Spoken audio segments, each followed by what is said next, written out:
Hai, saya Dinda Rizky Hutari, kembali lagi bersama saya di podcast Cantik Bersama Amote.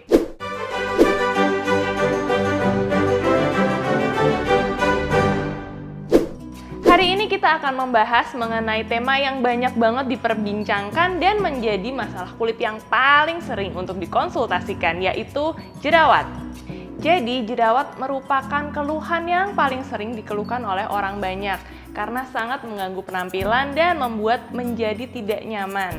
Apalagi sebagai seorang wanita, kita kadang sering ingin menggunakan make up dan tentunya kehadiran jerawat mengganggu nih.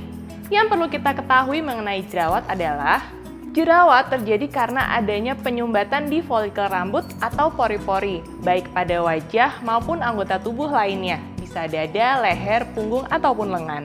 Penyakit kulit berupa jerawat sendiri sangat sering kejadiannya, yaitu 88% populasi usia 16-24 tahun paling banyak terjadi jerawat. Dan juga yang harus kita tahu adalah apa sih sebetulnya penyebab dari jerawat itu? Jerawat disebabkan oleh berbagai macam cara.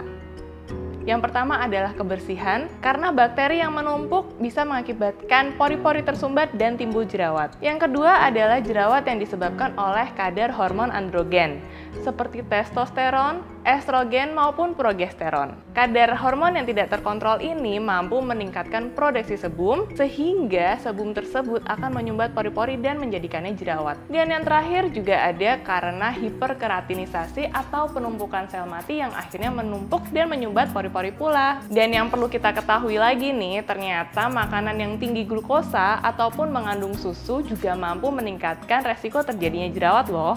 Walaupun penyebab jerawat adalah penyumbatan folikel rambut, tapi bentuk jerawat juga bermacam-macam. Ada pustul, papul, nodul, dan kista. Nah, gambarnya bisa seperti ini nih.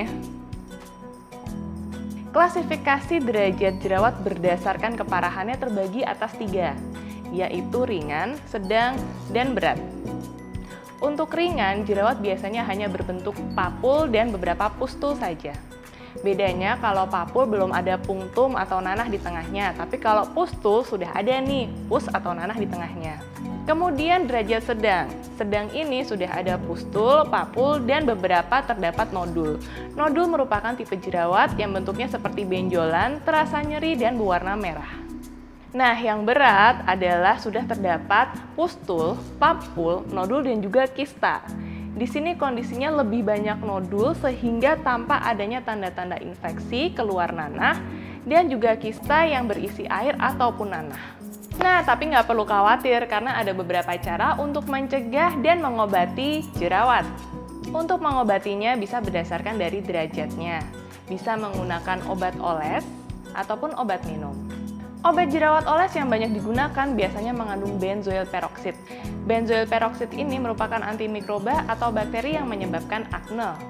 Kemudian bisa juga dengan krim kortikosteroid untuk meredakan peradangan-peradangan yang terjadi di sekitar kulit. Ada juga zat aktif retinol atau retinoid turunan dari derivat vitamin A yang bertujuan untuk mengangkat sel kulit mati agar tidak lagi terjadi penumpukan di dalam pori-pori. Nah, apabila jerawat sudah memasuki derajat sedang, maka perlu dipertimbangkan untuk penggunaan antibiotik oral. Sayangnya, untuk antibiotik oral harus dengan resep dokter, jadi silahkan untuk berkonsultasi terlebih dahulu ya. Pencegahan yang bisa dilakukan di rumah juga banyak loh, misalnya dengan membersihkan wajah dengan double cleansing 2 kali dalam sehari, menggunakan scrub wajah minimal 2 kali dalam seminggu, hindari paparan sinar matahari langsung, dan gunakan sunscreen untuk melindungi dari cahaya matahari. Selain menggunakan krim atau obat topikal maupun minum untuk mengatasi jerawat, ada juga zat-zat atau makanan-makanan yang bisa membantu kita sembuh dari jerawat. Di antaranya adalah mengkonsumsi banyak sayuran hijau, mengkonsumsi air putih, dan juga suplemen.